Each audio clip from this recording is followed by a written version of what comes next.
Hi hello ಎಲ್ರಿಗೂ ನಮಸ್ಕಾರ. ಇವತ್ತಿನ ವಿಡಿಯೋದಲ್ಲಿ ನಾನು ಅಡುಗೆ ಮನೆಗೆ ಕ್ಲೀನಿಂಗ್ಗೆ ಬೇಕಾಗಿರುವಂತಹ ಕೆಲವೊಂದು ಟಿಪ್ಸ್ಗಳನ್ನ ನಾನು ಶೇರ್ ಮಾಡ್ತಾ ಇದ್ದೀನಿ. ಹಾಗೆ ಇವತ್ತಿನ ವಿಡಿಯೋ ನಿಮಗೇನಾದರೂ ಇಷ್ಟ ಆದರೆ ಲೈಕ್ ಶೇರ್ ಕಮೆಂಟ್ ಮಾಡಿ. ಹಾಗೆ ಎಲ್ಲೂ ಕೂಡ ವಿಡಿಯೋನ ಸ್ಕಿಪ್ ಮಾಡ್ದೇ ನೋಡಿ. ಹಾಗೆ ನಮ್ಮ ಚಾನಲ್ನ ಇನ್ನು ಯಾರೆಲ್ಲ ಸಬ್ಸ್ಕ್ರೈಬ್ ಮಾಡ್ಕೊಂಡಿಲ್ಲ ಈ ಕೂಡಲೇ ಸಬ್ಸ್ಕ್ರೈಬ್ ಮಾಡ್ಕೊಂಡು ನೋಡಿ. ಹಾಗೆ ಪಕ್ಕದಲ್ಲಿರುವಂಥ ಬೆಲ್ಲೈಕನ್ನು ಕೂಡ ಕ್ಲಿಕ್ ಮಾಡೋದನ್ನು ಮರಿಬೇಡಿ. ಬನ್ನಿ ಹಾಗಾದರೆ ಇವತ್ತಿನ ವಿಡಿಯೋನ ಶುರು ಮಾಡೋಣ. ಇವತ್ತು ಬೆಳಗ್ಗೆಯಿಂದನೇ ವ್ಲಾಗ್ನ ಸ್ಟಾರ್ಟ್ ಮಾಡ್ಕೊಂಡಿದ್ದೀನಿ.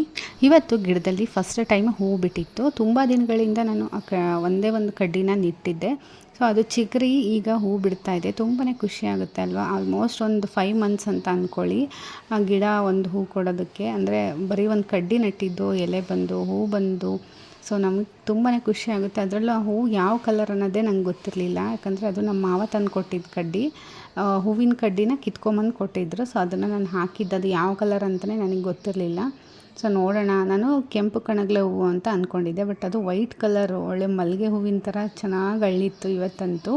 ಸೊ ನೋಡೋದಕ್ಕೆ ತುಂಬಾ ಖುಷಿ ಆಗ್ತಾಯಿತ್ತು. ಹಾಗೆ ಫಸ್ಟು ಬಂದ ತಕ್ಷಣವೇ ಅಡುಗೆ ಮನೆಗೆ ಬಂದು ಬಿಸಿನೀರನ್ನು ಕಾಯಿಸ್ಕೊಳೋಕ್ಕೆ ಅಂತಂದು ಕೆಟಲಲ್ಲಿ ಬಿಸಿನೀರನ್ನು ಕಾಯಿಸ್ಕೊಂಡು ಹಾಗೆ ಗ್ರೀನ್ ಟೀನ ಕುಡಿತಾ ಇದ್ದೀನಿ. ಸೊ ಒಂದಿನ ಬಿಟ್ಟು ಇನ್ನೊಂದು ದಿನ ಅಂದರೆ 2 ದಿನಕ್ಕೊಂದ್ಸಲ ನಾನು ಗ್ರೀನ್ ಟೀನ ಕುಡಿತಾ ಇರ್ತೀನಿ. ಬೆಳಗ್ಗೆ ಇಲ್ಲ ಮತ್ತು ಸಂಜೆ ಯಾವಾಗಾದರೂ 1 ಟೈಮ್ ಕುಡಿತೀನಿ ಅಷ್ಟೇ. ಇವಾಗ ಗ್ರೀನ್ ಟೀ ಕುಡಿದೆ ಅಂದರೆ ನಾನು ಸಂಜೆ ಕಾಫಿನ ಕುಡಿತೀನಿ. ಹಾಗೆ ಸ್ವಲ್ಪ ಹೊತ್ತು ಕುತ್ಕೊಂಡು ಟೀ ಕುಡಿದು ಬಂದೆ.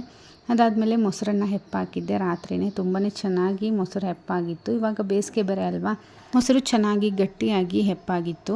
ಹಾಗೆ ಅದನ್ನು ಎತ್ತಿ ಆ ಕಡೆ ಇಟ್ಟು ಹಾಗೆ ಹಾಲನ್ನು ಕಾಸೋದಕ್ಕೆ ಅಂತ ಇಡ್ತಾ ಇದ್ದೀನಿ. ಸೊ 2 ಪಾತ್ರೆಯಲ್ಲಿ ಹಾಲಿದೆ, 2 ಪಾತ್ರೆಯಲ್ಲೂ ಕೂಡ ಹಾಲನ್ನ ಕಾಯೋದಕ್ಕೆ ಅಂತ ಇಟ್ಟು ಹಾಗೆ ನನ್ನ ಮಗಳು ನನ್ನ ಮಗ ಇಬ್ಬರು ಕೂಡ ಇದ್ದಿದ್ರು. ಸೊ ಅವರಿಬ್ಬರಿಗೂ ಎದ್ದ ತಕ್ಷಣ ಮುಖ ತೊಳೆಸಿ ಹಾಗೆ ಸ್ವಲ್ಪ ತಲೆನ ಬಾಚ್ತಾ ಇದ್ದೆ ನನ್ನ ಮಗಳಿಗೆ. ಇವನು ಕೂಡ ಬಾಚಿಸ್ಕೊ ಅಂತಂದರೆ ಆ ಕಡೆ ಈ ಕಡೆ ಓಡಾಡ್ತಾ ಇದ್ದ. ನಾನು ಬಾಚ್ತೀನಿ ಅಂತಂದು ಅಲ್ಲಿ ಹೋಗಿ ಡೋರ್ ಹಾಕ್ಕೊತಾ ಇದ್ದಾನೆ, ಸ್ಲೈಡ್ ಡೋರ್ನ. ಹಾಗಾಗಿ ಅಲ್ಲೇ ನಿಂತ್ಕೊಂಡಿದ್ದ. ನನ್ನ ಹತ್ರ ಹೋದರೆ ಕ್ಲೋಸ್ ಮಾಡ್ಕೊಳ್ಳೋಣ ಅಂತಂದು ನಾನು ಹಾಗೆ ಆಟಾಡಿಸ್ಕೊಂಡು ತಲೆ ಬಾಚಿಸ್ದೆ. ಒಂದೊಂದು ಸಲ ತುಂಬ ಖುಷಿ ಪಟ್ಕೊಂಡು ಮಮ್ಮಿ ಜುಟ್ಟು ಹಾಕು ಅಂತ ಬರ್ತಾನೆ. ಒಂದೊಂದು ಸಲ ಏನೋ ಇಷ್ಟ ಆಗಲ್ಲ ಅವನಿಗೆ, ಬೇಡ ಬೇಡ ಅಂತ ಓಡಾಡ್ತಾ ಇರ್ತಾನೆ. ಚಿಕ್ಕ ಮಕ್ಕಳಲ್ವ, ಯಾವಾಗಲೂ ಒಂದೇ ಥರ ಇರೋಲ್ಲ, ನಾವೇ ಅಡ್ಜಸ್ಟ್ ಆಗಬೇಕು ಚಿಕ್ಕ ಮಕ್ಕಳಿಗೆ. ಹಾಗೆ ಅವನಿಗೂ ಕೂಡ ಹಾಲನ್ನ ಆರಿಸೋದಕ್ಕೆ ಅಂತ ಇಟ್ಟಿದ್ದೀನಿ. ಇವಾಗ ಅವನು ಸ್ಕೂಲ್ಗೆ ಹೋಗ್ತಾನಲ್ವ, ಹಾಗಾಗಿ ನಾನು ಹಾಲನ್ನು ಜಾಸ್ತಿ ಕೊಡ್ತಾ ಇಲ್ಲ. ಯಾಕಂದರೆ ಬೆಳಗ್ಗೆ ಬ್ರೇಕ್ಫಾಸ್ಟ್ ಮಾಡಿಸ್ಬೇಕು ಅವನಿಗೆ. ಯಾವಾಗಲೂ ಅಷ್ಟೇ ಮಕ್ಕಳಿಗೆ ಬೆಳಗ್ಗೆ ಎದ್ದ ತಕ್ಷಣ ಹಾಲು ಕೊಡಬಾರ್ದು. ಸೊ ಯಾಕಂದರೆ ಬ್ರೇಕ್ಫಾಸ್ಟ್ ತಿನ್ನೋದಿಲ್ಲ. ನನ್ನ ಮಗ ಯಾವಾಗಲೂ ಅಷ್ಟೇ ಹಾಲು ಕುಡಿದ್ರೂ ಕೂಡ ಬ್ರೇಕ್ಫಾಸ್ಟ್ ತಿಂತಾನೆ. ಆದರೆ ಇವಾಗ ಸ್ಕೂಲ್ಗೆ ಹೋಗೋ ಟೈಮು ತುಂಬ ಬೇಗ ಆಗಿರೋದ್ರಿಂದ 9 ಗಂಟೆಗೆ ಅವನು ಬ್ರೇಕ್ಫಾಸ್ಟ್ನ ಮುಗಿಸ್ಕೋಬೇಕು. 9:15ಗೆ ಸ್ಕೂಲ್ ಇರುತ್ತೆ. ಹಾಗಾಗಿ ನಾನು ಹಾಲನ್ನ ಕೊಡ್ತಾ ಇಲ್ಲ, ಡೈರೆಕ್ಟಾಗಿ ಅವನಿಗೆ ಬ್ರೇಕ್ಫಾಸ್ಟನ್ನೇ ತಿನ್ನಿಸ್ಬಿಡ್ತಾ ಇದ್ದೆ. ಬಟ್ ಇವತ್ತು ಯಾಕೋ ಹಾಲು ಬೇಕು ಅಂತ ತುಂಬಾ ಕೇಳ್ತಾ ಇದ್ದ. ಹಾಗಾಗಿ ಅವನಿಗೆ ಹಾಲು ಕೊಟ್ಟು ಬಂದೆ. ಹಾಗೆ ನಾನು ಗ್ರೀನ್ ಟೀ ಕುಡಿದಿದ್ದೆ ಅಲ್ವಾ, ಸೊ ಅದರದ್ದು ಒಳಗಡೆಯಲ್ಲಿ ಟೀ ಪೌಡರ್ ಇರುತ್ತೆ. ಸೊ ಅದನ್ನು ತೆಗೆದ್ಬಿಟ್ಟು ನಾನು ಗಿಡಗಳಿಗೆಲ್ಲ ಹಾಕ್ತಾ ಇರ್ತೀನಿ. ಸ್ವಲ್ಪನೇ ಆಗಲಿ ಗಿಡಕ್ಕೆ ಒಂದು ಸ್ವಲ್ಪ ಗೊಬ್ಬರ ಅನ್ನೋದು ಇರುತ್ತಲ್ವ, ಹಾಗಾಗಿ. ಹಾಗೆ ಇದು ನನಗೆ ಅಂತಂದು ನಾನು ಬ್ರೇಕ್ಫಾಸ್ಟ್ನ ಮಾಡಿಕೊಂಡು ರೆಡಿ ಮಾಡಿ ಇಟ್ಕೊತಾ ಇದ್ದೀನಿ. ಓಟ್ಸ್ ಹಾಕ್ಬಿಟ್ಟು ಅದಕ್ಕೆ ಬಿಸಿ ಹಾಲನ್ನ ಕಾಸಿಟ್ಟಿದ್ನಲ್ವ, ಅದನ್ನು ಹಾಕಿ ಸ್ವಲ್ಪ ಹೊತ್ತು ಹಾಗೆ ನೆನೆಸಿ ಇಡ್ತಾ ಇದ್ದೀನಿ. ಅದ್ರ ಜೊತೆಗೆ ಬಾದಾಮಿನ ಹಾಕ್ತಾಯಿದ್ದೀನಿ, ಒಂದು 4 ಬಾದಾಮಿ. ಹಾಗೆ ಮಿಕ್ಸ್ಡ್ ಸೀಡ್ಸ್ ಸಿಗುತ್ತೆ. ಸೊ ನಾನಿಲ್ಲಿ ಮಿಕ್ಸ್ಡ್ ಸೀಡ್ಸ್ಗಳನ್ನ ಹಾಕಿಬಿಟ್ಟು ನೆನೆ ಇಡ್ತಾ ಇದ್ದೀನಿ. ಒಂದು ಸ್ವಲ್ಪ ಹೊತ್ತು ಬಿಸಿ ಹಾಲಿಗೆ ಹಾಕಿಬಿಟ್ರೆ ಚೆನ್ನಾಗಿ ನೆನ್ಕೊಳ್ಳುತ್ತೆ. ಒಂದು 10-15 ನಿಮಿಷ ಬಿಟ್ಟು ಮತ್ತು ಅದಕ್ಕೇನಾದರೂ ಬೇಕಂದರೆ ನಾವು ಆ್ಯಡ್ ಮಾಡ್ಕೋಬೋದು. ಹಾಗೆ ಕಾಳುಗಳನ್ನ ಕೂಡ ಮಿಕ್ಸ್ಡ್ ಕಾಳುಗಳನ್ನ ನೆನೆ ಇಟ್ಟಿದ್ದೆ. ತಿಂಡಿಗೆ ಅಂತಂದು ನಾನಿಲ್ಲಿ ಅವಲಕ್ಕಿಯನ್ನು ಮಾಡ್ತಾಯಿದ್ದೀನಿ. ಯಾಕಂದರೆ ನಾನಿಲ್ಲಿ ಓಟ್ಸ್ ತಿಂತಾಯಿದ್ದೀನಿ. ನಾನು ಮಧ್ಯಾಹ್ನ ಅವಲಕ್ಕಿ ತಿಂದ್ಕೊಂಡ್ರಾಯ್ತು ಅಂತ ಬೆಳಗ್ಗೆ ಓಟ್ಸನ್ನ ತಿಂತಾಯಿದ್ದೀನಿ. ಹಾಗೆ ನನ್ನ ಮಗನೂ ಸ್ವಲ್ಪ ಓಟ್ಸ್ ಅಷ್ಟೆಲ್ಲ ಇಷ್ಟಪಡಲ್ಲ. ನಾನು ನನ್ನ ಮಗಳಿಬ್ಬರೇ ತಿಂತಾ ಇರೋದು ಓಟ್ಸು. ಹಾಗಾಗಿ ನನ್ನ ಮಗನಿಗೆ ಮತ್ತು ನನ್ನ ಹಸ್ಬೆಂಡ್ಗೆ ಇಬ್ರಿಗೂ ಕೂಡ ಅವಲಕ್ಕಿಯನ್ನು ಪ್ರಿಪೇರ್ ಮಾಡಿಡ್ತಾ ಇದ್ದೀನಿ. ಸೊ ನಾವು ಬೆಳಗ್ಗೆ ಬೇಗ ಎದ್ದರೆ ಎಲ್ಲ ಕೆಲಸನೂ ಕೂಡ ಬೇಗ ಬೇಗ ಆಗುತ್ತೆ. ಸ್ವಲ್ಪ ಲೇಟ್ ಆಯಿತು ಅಂತಂದರೆ ಕೆಲಸ ಮಾಡೋದು ಸ್ವಲ್ಪ ಕಷ್ಟ ಅಂತಲೇ ಅನಿಸ್ಬಿಡುತ್ತೆ. ಅಯ್ಯೋ ಏನೂ ಆಗಿಲ್ವಲ್ಲ ಕೆಲಸ, 10 ಗಂಟೆ ಆದರೂ ಅಂತ ಅನಿಸ್ಬಿಡುತ್ತೆ ಒಂದೊಂದು ಸಲ. ನನ್ನ ಮಗ ಹೋಗೋದ್ರೊಳಗೆ ಇವಾಗ ಸ್ಕೂಲ್ಗೆ ಹೋಗ್ತಾನಲ್ಲ, ಎಲ್ಲ ಕೆಲಸನೂ ಆಗಿಬಿಟ್ಟಿರುತ್ತೆ. ಹಾಗೆ ಓಟ್ಸ್ಗೆ ನಾನು ಸ್ವಲ್ಪ ಜೇನುತುಪ್ಪ ಹಾಗೆ ಫ್ರೂಟ್ಸ್ ಇತ್ತು, ಅದನ್ನು ಕೂಡ ನಾನು ಹಾಕ್ಕೊಂಡು ನಾನು ಬ್ರೇಕ್ಫಾಸ್ಟನ್ನು ಮಾಡಿಕೊಂಡೆ. ಅದಾದಮೇಲೆ ಸ್ವಲ್ಪ ಬೆಣ್ಣೆನ ತೆಗೆದಿಟ್ಟಿದ್ದೆ ನಾನು ಹಿಂದಿನ ದಿನವೇ. ಸೊ ಅದನ್ನು ವಾಶ್ ಮಾಡಿರಲಿಲ್ಲ, ಅಂದರೆ ತುಪ್ಪ ಕಾಸಿರಲಿಲ್ಲಲ್ವ, ಹಾಗಾಗಿ ಸ್ವಲ್ಪ ಟೈಮ್ ಇರಲಿಲ್ಲ ಅನ್ನೋದಕ್ಕೋಸ್ಕರ ನಾನು ಅದನ್ನೇನು ತೊಳೆಯೋದಕ್ಕೂ ಹೋಗಿರಲಿಲ್ಲ. ಸೊ ನಾವು ಬೆಣ್ಣೆ ಮಾಡಿದಾಗ ಈ ರೀತಿ ನೀಟಾಗಿ ಬೆಣ್ಣೆನ ತೊಳಿಲೇಬೇಕಾಗುತ್ತೆ. ಇಲ್ಲ ಅಂತಂದರೆ ತುಪ್ಪ ಅಷ್ಟು ಚೆನ್ನಾಗಿ ಘಮ ಘಮ ಅಂತ ತುಪ್ಪ ಬರಲ್ಲ, ಕೆಟ್ಟು ವಾಸನೆ ಬರ್ತಾ ಇರುತ್ತೆ. ನೀವು ಏನಾದರೂ ಇದನ್ನು ಬೆಣ್ಣೆ ತೊಳಿದೇ ಮಾಡಿದ್ರೆ ಈಗ ನಾನು ಒಂದು 4-5 ಸಲ ಚೆನ್ನಾಗಿ ತೊಳ್ಕೊತೀನಿ. ನೋಡ್ತಾ ಇರ್ಬೋದು, ಒಳಗಡೆ ಹಾಲಿಂದು ಏನಿರುತ್ತೆ ಮಜ್ಜಿಗೆ ಅಥವಾ ಹಾಲಿಂದ ಅಂಶ ಇರುತ್ತಲ್ವ, ಸೊ ಅದು ಹೋಗಲೇಬೇಕು. ಇಲ್ಲಾಂದರೆ ತುಪ್ಪ ಕೆಟ್ಟದಾಗಿ ಸ್ಮೆಲ್ ಬರ್ತಾ ಇರುತ್ತೆ, ನೀವು ಅದು ತಿನ್ನೋಕ್ಕೂ ಆಗೋಲ್ಲ ತುಪ್ಪನ, ಅಷ್ಟು ಕೆಟ್ಟದಾಗಿರುತ್ತೆ. ಹಾಗಾಗಿ ಈ ಥರ ತೊಳಿಲೇಬೇಕಾಗುತ್ತೆ. ನೋಡ್ತಾ ಇರ್ಬೋದು ಈ ರೀತಿ ಕ್ಲೀನಾಗಿ ಕಿವುಚಿ ತೊಳಿಬೇಕು. ಏನು ಹೋಗಲ್ಲ, ಬೆಣ್ಣೆ ಏನು ಕರ್ಗೋಗಲ್ಲ. ಸೊ ನಾರ್ಮಲ್ ವಾಟ್ರಲ್ಲಿ ತೊಳೆಯೋದ್ರಿಂದ ಬೆಣ್ಣೆ ಹಾಗೇ ಇರುತ್ತೆ, ನೀವೇನು ಹೆದರ್ಕೊಳ್ಳೋದೇನು ಬೇಡ. ಕೆಲವೊಬ್ಬರು ಕರ್ಗೋಗ್ಬಿಡುತ್ತೆ ಅಂತಂದು ತೊಳೆಯೋದಕ್ಕೆ ಹೋಗಲ್ಲ, ಹಾಗೆ ಹಾಕ್ಬಿಡ್ತಾರೆ. ಸೊ ಇದನ್ನು ನೋಡಿ ಕ್ಲಾರಿಟಿ ಕಾಣ್ತಾ ಇರುತ್ತೆ ನೀರು, ಅಂದರೆ ಕ್ಲೀನಾಗಿದೆ ಬೆಣ್ಣೆ ಅಂತ. ಸೊ ಕ್ಲೀನ್ ಆದಮೇಲೆ ನಾನು ಇನ್ನೊಂದು ಪಾತ್ರೆಗೆ ಹಾಕಿಬಿಟ್ಟು ಅದನ್ನು ಕರಗಿಸಿ ತುಪ್ಪ ಮಾಡ್ತಾಯಿದ್ದೀನಿ. ನೋಡ್ತಾ ಇರ್ಬೋದು ನಾನು ಈಗ ಅರಶಿನ ಏನೂ ಹಾಕಿಲ್ಲ, ಉಪ್ಪು ಅರಶಿನ ಎಲ್ಲ ಏನೂ ಹಾಕೋದು ಇಲ್ಲ ನಾನು. ಯಾಕಂದರೆ ಕೆಲವೊಂದು ಸಲ ನಾನು ಸ್ವೀಟಿಗೆಲ್ಲ ಯೂಸ್ ಮಾಡ್ಕೋಬೇಕಾಗುತ್ತೆ. ಆವಾಗ ಮೆಣಸಿನ್ಕಾಯಿ, ಮೆಂತ್ಯ, ಕರಿಬೇವು ಎಲ್ಲ ಹಾಕಿಬಿಟ್ರೆ ಸ್ವೀಟಿಗೆ ಅಷ್ಟೊಂದು ಚೆನ್ನಾಗಿ ಅನಿಸಲ್ಲ ತುಪ್ಪ. ಹಾಗಾಗಿ ಈಗ ನಾನು ನೀರು ಹಾಕ್ತಿದ್ದೀನಿ ನೋಡಿ, ಈ ರೀತಿ ನೀರು ಹಾಕಿದ್ರೆ ತುಪ್ಪ ರೆಡಿಯಾಗಿದೆ ಅಂತ ಚಟಪಟ ಅಂತ ಸೌಂಡ್ ಬರುತ್ತೆ.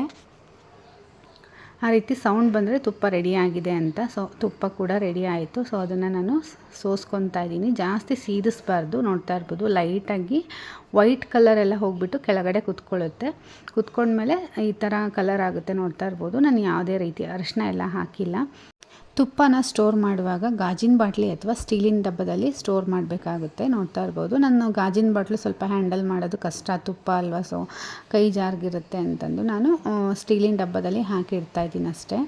ಇವತ್ತು ಒಂದು ಸ್ವಲ್ಪ ಒಗ್ಗರಣೆ ಡಬ್ಬನ ತೊಳೆದಿಟ್ಕೊಳ್ಳೋಣ ಅಂತಂದು ಅಂದ್ಕೊಂಡಿದ್ದೀನಿ. ಬೇರೆ ಏನೂ ಕೆಲಸ ಇಲ್ಲದಾಗ ಈ ಥರ ಚಿಕ್ಕ ಪುಟ್ಟ ಕೆಲಸ ಎಲ್ಲ ಮಾಡ್ಕೊತಾ ಇರ್ತೀನಿ.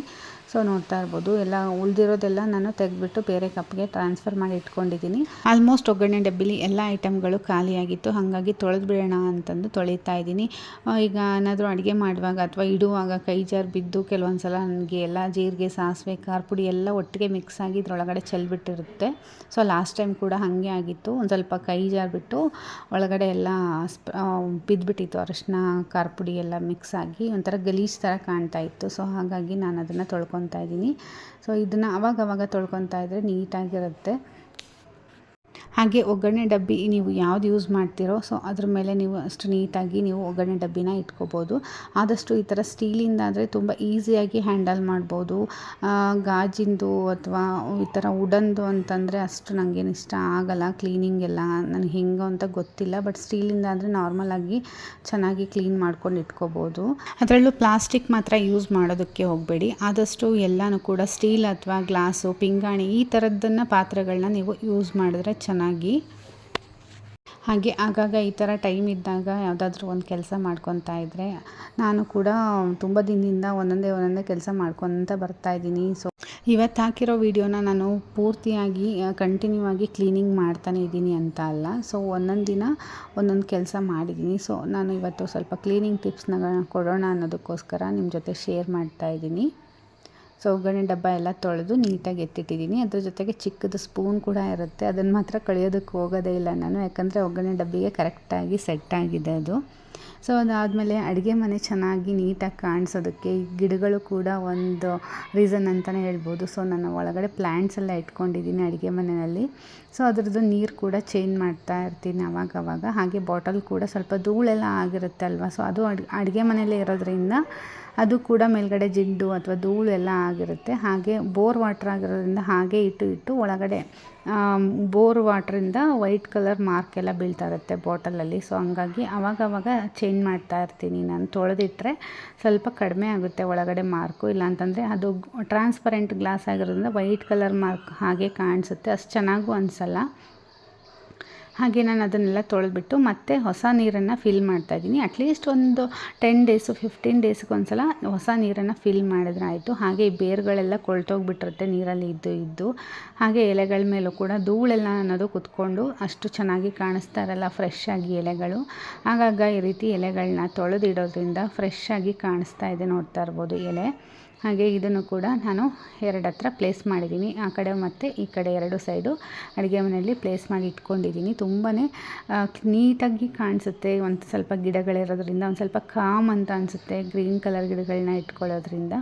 ಅದರಲ್ಲೂ ಕಿಟಕಿ ಅಂತೂ ತುಂಬಾ ಗಲೀಜಾಗ್ತಾ ಇರುತ್ತಲ್ವ. ಸೊ ಆಗಾಗ ಕಿಟಕಿಗಳನ್ನ ಕೂಡ ಒರೆಸ್ಕೊಂಡು ಇಟ್ಕೋಬೇಕು. ಪೂರ್ತಿಯಾಗಿ ಒರೆಸ್ಕೊಳ್ಳಿಲ್ಲ ಅಂದ್ರೂ ಗ್ರಿಲ್ಲೆಲ್ಲ ಒರೆಸ್ಕೊಂಡು ಇಟ್ಕೊಂಡ್ರೆ ಸಾಕು.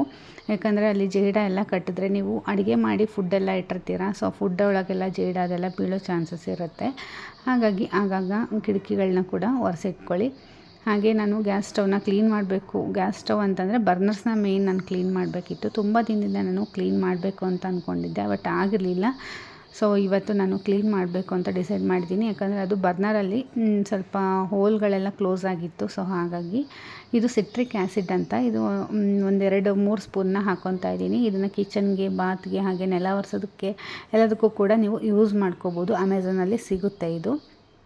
ಅದೊಂದು 2-3 ಸ್ಪೂನ್ ಹಾಕ್ಕೊಂಬಿಟ್ಟು ನಾನಿಲ್ಲಿ ಏನು ರಿನ್ನು ಅಥವಾ ಟೈಡ್ ಪೌಡರ್ ಏನಾದರೂ ಇದ್ದರೆ ಸೊ ಅದನ್ನು ಕೂಡ ಹಾಕಿಬಿಟ್ಟು ಎರಡನ್ನೂ ಈ ರೀತಿ ಮಿಕ್ಸ್ ಮಾಡ್ತಾಯಿದ್ದೀನಿ. ನಮ್ಮದು ಬ್ರಾಸ್ ಬರ್ನರ್ ಆಗಿದೆ. ಸೊ ಬ್ರಾಸ್ ಆಗಿರೋದ್ರಿಂದ ನಾನು ಸಿಟ್ರಿಕ್ ಆ್ಯಸಿಡ್ನ ಯೂಸ್ ಮಾಡ್ತಾಯಿದ್ದೀನಿ, ಸ್ವಲ್ಪ ಗಲೀಜೆಲ್ಲ ಬೇಗ ಬಿಡಲಿ ಅನ್ನೋದಕ್ಕೋಸ್ಕರ. ನೋಡ್ತಾ ಇರ್ಬೋದು ತುಂಬಾ ಕಪ್ಪಾಗಿದೆ. ಸೊ ಹಾಗಾಗಿ ಈ ನೀರಲ್ಲಿ ಒಂದು ಸ್ವಲ್ಪ ಹೊತ್ತು ನೆನೆ ಇಟ್ಟರೆ ತುಂಬಾ ಚೆನ್ನಾಗಿ ಕೊಳೆ ಅನ್ನೋದು ಬಿಡುತ್ತೆ. ಸೊ ಹಾಗಾಗಿ ನಾನು ಸ್ವಲ್ಪ ಹೊತ್ತು ನೆನೆ ಇಡ್ತಿದ್ದೀನಿ. ಅದ್ರ ಕಲರ್ ಅನ್ನೋದು ಪೂರ್ತಿಯಾಗಿ ಚೇಂಜ್ ಆಗುತ್ತೆ. ಹಾಗೆ ಸ್ಟ್ಯಾಂಡ್ಗಳನ್ನು ಕೂಡ ನಾನು ಸ್ವಲ್ಪ ಹೊತ್ತು ನೆನೆ ಇಡ್ತಾ ಇದ್ದೀನಿ. ಅದು ನೆನೆ ಅಷ್ಟರಲ್ಲಿ ನಾನು ಈ ಕಡೆ ಗ್ಯಾಸ್ ಸ್ಟವ್ನ ಸ್ವಲ್ಪ ಕ್ಲೀನ್ ಮಾಡ್ಕೊತಾ ಇದ್ದೀನಿ. ಯಾಕಂದರೆ ಮೇಲ್ಗಡೆ ಎಲ್ಲ ಗಲೀಜಿರುತ್ತಲ್ವ, ಸೊ ಅದನ್ನು ಸ್ವಲ್ಪ ಕ್ಲೀನ್ ಮಾಡಿಕೊಂಡು ಅದೇ ಸಿಟ್ರಿಕ್ ಆ್ಯಸಿಡ್ ಪೌಡರ್ನ ನಾನು ಅದ್ರ ಮೇಲೆ ಹಾಕ್ತಾಯಿದ್ದೀನಿ. ಎಲ್ಲೆಲ್ಲಿ ಗಲೀಜಿದೆಯೋ ಅಲ್ಲೆಲ್ಲ ಹಾಕ್ತಾಯಿದ್ದೀನಿ. ಅಂದರೆ ಸ್ಟವ್ ಏನು ಬರ್ನರ್ಸ್ ಬರುತ್ತಲ್ವ, ಸೊ ಬರ್ನರ್ಸ್ ಹತ್ರನೇ ಹಾಕಿ ಕ್ಲೀನ್ ಮಾಡ್ತಾಯಿದ್ದೀನಿ. ಗ್ಲಾಸ್ಗೆಲ್ಲ ಏನೂ ಹಾಕ್ತಾಯಿಲ್ಲ ನಾನು. ಸೊ ಅದ್ರ ಜೊತೆಗೆ ಸ್ವಲ್ಪ ವಿಮ್ಮನ್ನು ಕೂಡ ಈ ರೀತಿ ಹಾಕ್ತಾಯಿದ್ದೀನಿ. ಏನಾದರೂ ಗಲೀಜು ಜಾಸ್ತಿ ಇತ್ತು ಅಂದರೆ ತುಂಬ ಈಸಿಯಾಗಿ ಕ್ಲೀನ್ ಆಗುತ್ತೆ. ಹಾಗಾಗಿ ನಾನಿಲ್ಲಿ ಟೂತ್ ಬ್ರಷಿಂದ ಸೈಡು ಏನು ಕಾರ್ನರ್ಸಲ್ಲಿ ಒಳಗಡೆ ಚಿಕ್ಕ ಚಿಕ್ಕದಾಗಿ ಹೋಲ್ ಇರುತ್ತಲ್ವ, ಸೊ ಅಲ್ಲೆಲ್ಲ ಕ್ಲೀನ್ ಆಗಲಿ ಅಂತ ಟೂತ್ ಬ್ರಷಲ್ಲಿ ನಾನು ಕ್ಲೀನ್ ಮಾಡ್ತಾಯಿದ್ದೀನಿ. ಒಂದು ಟೂತ್ ಬ್ರಷ್ನ ಎತ್ತಿಟ್ಕೊಂಡ್ಬಿಟ್ಟಿದ್ದೀನಿ. ಸೊ ಗ್ಯಾಸ್ ಸ್ಟವ್ನ ಕ್ಲೀನ್ ಮಾಡೋದಕ್ಕೆ ಹಾಗೆ ಬರ್ನರ್ಸ್ನೆಲ್ಲ ಕ್ಲೀನ್ ಮಾಡೋದಕ್ಕೆ ಅಂತ. ಈ ಬ್ರಷ್ ಬಂದುಬಿಟ್ಟು ನಾನು ಸ್ವಲ್ಪ ಒಳಗಡೆ ಎಲ್ಲ ಈ ಥರ ಹೋಗೋದಿಲ್ಲ, ಡೈರೆಕ್ಟ್ ಸ್ಟ್ರೈಟಾಗಿತ್ತು ಅಂದರೆ ಬ್ರಷ್ ಒಳಗಡೆ ಹೋಗೋಲ್ಲ, ಹೋಲಿದೆ ಅಲ್ವಾ, ಸೊ ಆ ಪ್ಲೇಸಲ್ಲಿ ಹೋಗೋಲ್ಲ. ಹಾಗಾಗಿ ನಾನು ಅದನ್ನು ಬ್ರಷ್ನ ಸ್ವಲ್ಪ ಸುಟ್ಬಿಟ್ಟು ಬೆಂಡ್ ಮಾಡಿದ್ದೀನಿ. ಆ ಬೆಂಡ್ ಮಾಡಿದಾಗ ನೀಟಾಗಿ ಒಳಗಡೆ ಹೋಗುತ್ತೆ. ಹಾಗೆ ಚಿಕ್ಕದಾಗಿರುವಂಥ ಬ್ರಷ್ನ ಕೂಡ ತೊಗೊಂಡಿದ್ದೀನಿ. ನೋಡ್ತಾ ಇರ್ಬೋದು ಗಲೀಜು ಅನ್ನೋದು ಎಷ್ಟು ನೀಟಾಗಿ ಕ್ಲೀನ್ ಆಗ್ತಾಯಿದೆ. ಅವಾಗವಾಗ ಈ ರೀತಿ ಕ್ಲೀನ್ ಮಾಡ್ಕೊತಾ ಇರಬೇಕು. ನಾರ್ಮಲ್ ಗ್ಯಾಸ್ ಸ್ಟವ್ ಆದರೆ ಈ ಥರ ಕ್ಲೀನ್ ಮಾಡೋದು ಏನು ನೆಸೆಸಿಟಿ ಇರಲ್ಲ. ಇದು ಹಾಬ್ ಆಗಿರೋದ್ರಿಂದ ತುಂಬ ಎಲ್ಲ ಪಾರ್ಟ್ನೂ ಕೂಡ ನೀಟಾಗಿ ನಾನು ಕ್ಲೀನ್ ಮಾಡಿಕೊಳ್ಳೇಬೇಕು. ಅಟ್ಲೀಸ್ಟ್ 15 ಡೇಸ್ಗೊಂದ್ಸಲ ನಾನು ಈ ಥರ ಕ್ಲೀನ್ ಮಾಡ್ಕೊತಾ ಇರ್ತೀನಿ. ಇದಕ್ಕೆ ನಾನು ಯಾವುದೇ ರೀತಿಯ ಸ್ಕ್ರಬ್ಬರ್ನೆಲ್ಲ ಯೂಸ್ ಮಾಡಿ ನಾನು ಕ್ಲೀನ್ ಮಾಡಲ್ಲ. ಜಸ್ಟು ಸ್ವಲ್ಪ ಈ ಥರ ಸಾಫ್ಟ್ ಕ್ಲಾತ್ ತೊಗೊಂಡ್ಬಿಟ್ಟು ಅಥವಾ ಸ್ಪಾಂಜ್ ತೊಗೊಂಡು ನಾನು ಗ್ಯಾಸ್ ಸ್ಟವ್ದು ಗ್ಲಾಸ್ನ ಕ್ಲೀನ್ ಮಾಡ್ತೀನಿ. ಇಲ್ಲ ಅಂತಂದರೆ ಸ್ಕ್ರ್ಯಾಚ್ ಆಗಿಬಿಡುತ್ತೆ. ಹಾಗಾಗಿ ನಾನು ಆದಷ್ಟು ಸ್ಕ್ರಬ್ಬರ್ನ ಅವಾಯ್ಡ್ ಮಾಡ್ತೀನಿ. ಏನು ಬರ್ನರ್ಸ್ ಪಾರ್ಟ್ ಇದೆ ನೋಡಿ, ಅಲ್ಲಷ್ಟೇ ನಾನು ಸ್ಕ್ರಬ್ಬರ್ನ ಬ್ರಷ್ನ ಯೂಸ್ ಮಾಡೋದಷ್ಟೇ. ಹಾಗೆ ಗ್ಯಾಸ್ ಕೆಳಗಡೆನೂ ಕೂಡ ಗಲೀಜು ಅನ್ನೋದು ಇರುತ್ತಲ್ವ, ಸೊ ಹಿಂದ್ಗಡೆ ಹಾಗೆ ಕೆಳಗಡೆ ನಾನು ಕ್ಲೀನ್ ಮಾಡ್ಕೊತಾ ಇದ್ದೀನಿ. ಎಲ್ಲರೂ ಕೂಡ ವಾಲ್ ಕ್ಲೀನ್ ಮಾಡ್ತಾರೆ, ಹಾಗೆ ಸ್ಟವ್ನು ಕೂಡ ಕ್ಲೀನ್ ಮಾಡ್ತಾರೆ, ಆದರೆ ಗ್ಯಾಸ್ ಪೈಪ್ನ ಕ್ಲೀನ್ ಮಾಡಲ್ಲ. ಸೊ ಹಾಗಾಗಿ ಗ್ಯಾಸ್ ಪೈಪ್ನ ಕೂಡ ಕ್ಲೀನ್ ಮಾಡಬೇಕು. ಇಲ್ಲಾಂತಂದರೆ ಅದು ಕಪ್ಪಗೆ ಆಗ್ತಾ ಬರುತ್ತೆ, ಜಿಡ್ಡೆಲ್ಲ ಹೋಗಿ ಅದ್ರ ಮೇಲೆ ಕುತ್ಕೊಂಡು ಅಷ್ಟು ನೀಟಾಗಿ ಕಾಣಲ್ಲ ಗ್ಯಾಸ್ ಪೈಪು. ಸೊ ನೋಡ್ತಾ ಇರ್ಬೋದು ಸ್ವಲ್ಪ ಕಲರ್ ಕೂಡ ಚೇಂಜ್ ಆಗಿದೆ. ನಾನು ಸ್ವಲ್ಪ ಹೊತ್ತು ನೆನೆ ಇಟ್ಟಿದ್ದೆ, ಒಂದು 15 ಮಿನಿಟ್ಸಲ್ಲಿ ಈ ರೀತಿ ಕಲರ್ ಕೂಡ ಸ್ವಲ್ಪ ಚೇಂಜ್ ಆಗಿದೆ. ಇವಾಗ ನಾನು ಇದನ್ನು ಮತ್ತೆ ಒಂದು ಸ್ವಲ್ಪ ಸ್ಕ್ರಬ್ಬರ್ ತೊಗೊಂಡು ವಾಶ್ ಮಾಡ್ತಾಯಿದ್ದೀನಿ. ಪೀತಾಂಬರ ಇರುತ್ತಲ್ವ, ಅದನ್ನು ಹಾಕಿಬಿಟ್ಟು ನಾನು ಇವಾಗ ಕ್ಲೀನ್ ಮಾಡ್ಕೊತಾ ಇದ್ದೀನಿ. ಯಾಕಂದರೆ ಇದು ಬ್ರಾಸ್ ಆಗಿರೋದ್ರಿಂದ ಪೀತಾಂಬರ ಹಾಕಿದ್ರೆ ತುಂಬಾ ಶೈನಿಂಗ್ ಬರುತ್ತೆ. ಸೊ ಹಾಗಾಗಿ ಪೀತಾಂಬರ ಹಾಕಿ ತೊಳೆದರೆ ಸಾಕು, ಯಾವುದೇ ಸೋಪು ಏನು ಹಾಕ್ತಾಯಿಲ್ಲ ನಾನಿಲ್ಲಿ.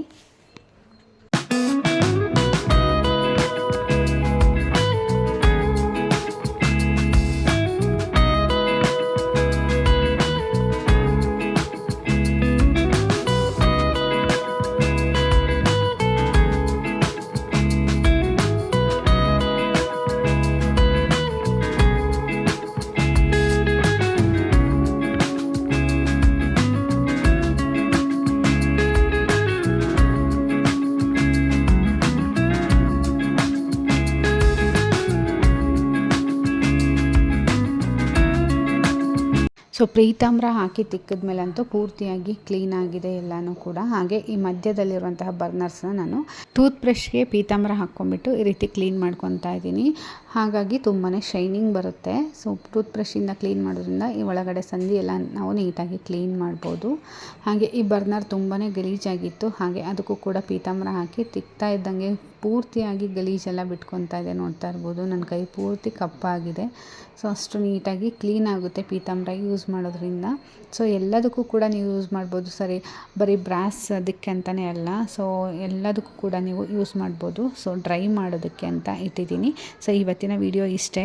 ಇವತ್ತಿನ ಕೆಲವೊಂದು ಟಿಪ್ಸ್ಗಳು ನಿಮಗೆ ಇಷ್ಟ ಆಗಿದ್ದರೆ ಲೈಕ್, ಶೇರ್, ಕಮೆಂಟ್ ಮಾಡಿ. ಹಾಗೆ ನಮ್ಮ ಚಾನಲ್ನ ಇನ್ನೂ ಯಾರೆಲ್ಲ ಸಬ್ಸ್ಕ್ರೈಬ್ ಮಾಡ್ಕೊಳ್ದೇನೆ ನೋಡ್ತಾ ಇದ್ದೀರಾ, ಸಬ್ಸ್ಕ್ರೈಬ್ ಮಾಡ್ಕೊಳ್ಳಿ. ಇನ್ನೂ ಇದೇ ಥರ ಕ್ಲೀನಿಂಗ್ ವೀಡಿಯೋಸ್ಗಳು ಬೇಕು ಅಂದರೆ ಕಮೆಂಟ್ ಮಾಡಿ. ಹಾಗೆ ನಮ್ಮ ಚಾನಲ್ನ ಇನ್ನೂ ಯಾರೆಲ್ಲ ಸಬ್ಸ್ಕ್ರೈಬ್ ಮಾಡ್ಕೊಂಡಿಲ್ಲ ಈಗಲೇ ಸಬ್ಸ್ಕ್ರೈಬ್ ಮಾಡ್ಕೊಳ್ಳಿ. ಹಾಗೆ ಪಕ್ಕದಲ್ಲಿರುವಂಥ ಬೆಲ್ ಐಕಾನ್ ಕೂಡ ಕ್ಲಿಕ್ ಮಾಡೋದನ್ನು ಮರಿಬೇಡಿ. ಹಾಗೆ ಆಲ್ ಆಪ್ಷನ್ನ ಸೆಲೆಕ್ಟ್ ಮಾಡಿ. Thank you.